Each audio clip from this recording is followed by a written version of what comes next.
मैं इस बात को लेकर के आज ये आरोप लगा रहा हूं, नेताओं की आदत झूठ बोलने की तो सत्ता पक्ष के है ही, चाहे वो मुख्यमंत्री जी हैं चाहे कोई और नेता हैं। लेकिन मैं हैरान इस बात को लेकर के हूं कि जवाब सदन सर, जिस तरह से करुणा मूलक का एक बड़ा इशू था आपके, इसमें काफ़ी नौकरियां दी गई और आंदोलन भी काफ़ी लंबे अरसे तक किया, कांग्रेस ने कमिटमेंट की थी, लेकिन उसके मुताबिक अभी नौकरियां नहीं मिली। 180 नौकरियों का ही बात हुई है, तो क्या लग रहा है उनके साथ भी धोखा हुआ है? देखिए, इस बात को लेकर के बड़ा मैं साफ कह रहा हूं कि हिमाचल प्रदेश में करुणा मूलक आधार पर अगर नौकरियां सबसे ज्यादा दी हैं तो भारतीय जनता पार्टी की पूर्व सरकार ने दी है। जब हम सत्ता में थे तो शुरू के दौर में मैंने इस बात को देखा कि इसमें जो नियम बनाए गए हैं, जो रूल्स का जो प्रोविजन किया गया है, उसमें संशोधन करने की आवश्यकता है और उसमें हमने किए भी। पहले तो नियम यह था कि 50 साल तक कोई आदमी, किसी की अगर कर्मचारी की अगर मृत्यु होती तो उसके परिवार को नौकरी की पात्रता रहती थी, लेकिन 50 वर्ष के बाद कोई मर जाता तो उसकी पात्रता ही समाप्त हो जाती थी। तो वो बहुत दुर्भाग्यपूर्ण था। मैंने कहा कि ये तो अमानवीय सोच है एक तरह की। आदमी की मौत, जिंदगी जो है वो आदमी के हाथ में नहीं है, और इसलिए हमने तय किया कि 58 साल तक कर्मचारी अंतिम सर्विंग डे भी अगर उसकी मृत्यु होती है तो भी उसके परिवार का कोई सदस्य जो है वो नौकरी के लिए पात्र होगा। ये किया। उसके आयु सीमा के साथ साथ में उनकी जो पर्टिकुलरली जो आय सीमा, उसमें भी हमने परिवर्तन किया, और उस कारण से 6000 में से लगभग 5000 के करीब, 4500 से ज्यादा बेरोजगारों को हमने नौकरी दी, जो अभी तक का हाईएस्ट आंकड़ा है हिमाचल प्रदेश में करुणा मूलक आधार पर। लेकिन वर्तमान सरकार कह रहे हैं कि हमने 20 महीने में सिर्फ 180 नौजवानों को नौकरी दी गई। तो ये मैं समझता हूं कि बहुत खिलवाड़ है उन लोगों के साथ।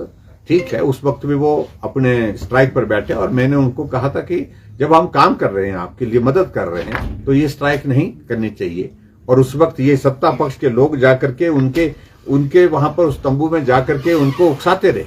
आज वही लोग हमको कह रहे हैं कि हमने गलत किया है, हमको उस तरह से नहीं करना चाहिए था जिस प्रकार से हमने पिछली सरकार में इन लोगों को कहने पर किया है। और आज वो पछता रहे हैं कि वर्तमान सरकार तो उनकी बातों को सुन ही नहीं रही है, उनकी बातों को मान ही नहीं रही है। और आज जिस प्रकार से मुख्यमंत्री जी ने कहा कि हमने कमेटी कॉन्स्टिट्यूट की है और कमेटी की रिपोर्ट आने के बाद हम कुछ 6 महीने के बाद, देखिए आज तक के इतिहास में हिमाचल प्रदेश में यही हुआ है कि जो टाइम फ्रेम या जो भी बातें कही हैं वो जो है वो सत्य साबित नहीं हुई है, ये हकीकत है।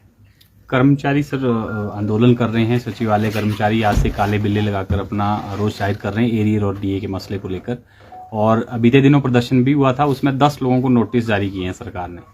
क्या लग रहा है सरकार इस ओर ध्यान नहीं दे रही? देखिए, कर्मचारी अपने लोकतांत्रिक अधिकार के अनुरूप मांग कर रहे हैं। मैं समझता हूं कि उसको दबाने की आवश्यकता नहीं है। और जो मुख्यमंत्री जी तो बार बार इस बात को कहते हैं कि हम कर्मचारी हितैषी हैं, और अभी 20 महीने का छोटा सा कार्यकाल इनका पूरा हुआ और 20 महीने के अंदर ही कर्मचारी जो है वो काले बिल्ले लगा करके जो है वो अपना रोष प्रकट कर रहे हैं। सचिवालय के कर्मचारी, वहां के जितने भी जो उनके यूनियन के जो पदाधिकारी हैं, वो सब लोग जो है वो मांग कर रहे हैं कि जो कर्मचारियों के जो जेन्युइन इश्यूज हैं उनको सुनने के लिए भी अब मुख्यमंत्री तैयार नहीं है। हमारी सरकार में समय पर सैलरी देते थे, समय पर डीए की किस्तें, समय पर जो है जो हमारे कर्मचारियों के जो मेडिकल रिम्बर्समेंट के इश्यूज थे, उन सारी चीजों का हमने इंतजाम किया था। लेकिन आज हिमाचल प्रदेश में कांग्रेस की सरकार के 20 महीने का कार्यकाल पूरा हो गया, लेकिन कर्मचारियों को कुछ भी नहीं मिला। इसलिए वो सदन के चलते हुए, सेशन के चलते हुए अपना विरोध जाहिर कर रहे हैं, काले बिल्ले लगा करके, गेट मीटिंग्स करके। और सरकार को इस बात को समझना चाहिए कि अब सब ठीक नहीं है उनके लिए। मैं यही कहूंगा, कर्मचारी हितैषी सरकार अपने आप को कहलाने वाली 20 महीने के छोटे से कार्यकाल में अपने आप को जो है वो चारों तरफ से घिरा हुआ महसूस कर रही है। सर, आपदा को लेकर भी चर्चा चल रही है और सरकार लगातार आरोप लगा रही है केंद्र से कोई मदद नहीं मिली है, क्या कहेंगे? मैं समझता हूँ कि ये बात अब उचित नहीं है। कल भी मैं इस बात को लेकर के बड़ा हैरान था कि जब मुख्यमंत्री जवाब देने के लिए वहां पर खड़े हुए, आपदा के मामले को लेकर के पिछले कल मैंने कुछ फैक्ट्स रखे हैं, मैंने सारी चीजों का जिक्र किया है। केंद्र ने जो मदद की है लगभग 18,000 करोड़ रुपए की मदद, 1800 करोड़ रुपए की मदद केंद्र से हुई है।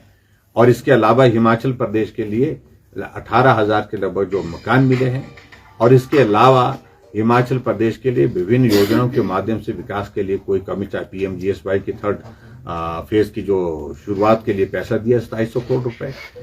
अलग अलग तरीके से मदद करने के लिए केंद्र सरकार ने रास्ते निकाले और मदद की है। लेकिन हिमाचल प्रदेश में आज अगर हम सरकार को पीछे पूछें तो जवाब इनके पास नहीं बनता फिरा है। हजारों लोग जिनका घर चले गए लेकिन उनको एक पैसा नहीं मिला।